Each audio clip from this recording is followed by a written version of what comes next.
Pemirsa animo kelompok ternak di Kabupaten Tabanan untuk ikut dalam program asuransi usaha ternak sapi AUTS masih minim. Terbukti dari jatah yang dialokasikan 625 ekor pada tahun ini baru terisi sebanyak 300 ekor.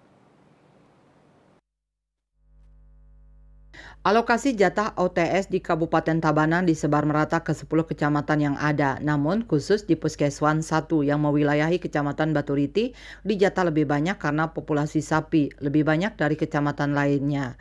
Kepala Bidang Peternakan dan Kesehatan Hewan Dinas Pertanian Tabanan, Gede Eka Parta Aryana mengungkapkan, sisa dari jatah sebesar 324 ekor untuk program OTS ini masih terus berproses.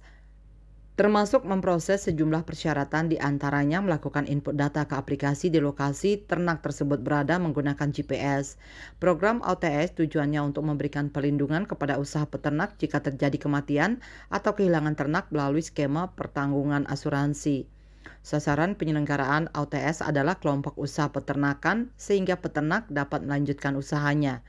Jika terjadi sesuatu pada sapi yang sudah tercover dalam OTS, maka akan mendapat ganti rugi sesuai dengan ketentuan yang ada.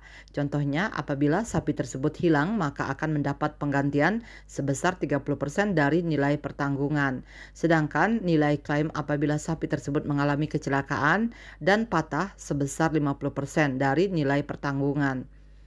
Nilai pertanggungan untuk program OTS ini sebesar 10 juta rupiah per ekor. Sementara itu tahun ini belum ada kelompok peternak sapi di Tabanan yang mengajukan klaim OTS dari keikutsertaan pada tahun lalu. Terakhir, pengajuan klaim OTS ini terjadi pada tahun 2022 lalu yang disebabkan karena sapi tersebut mati akibat terserang virus penyakit mulut dan kuku. Manik Bisnis Bali.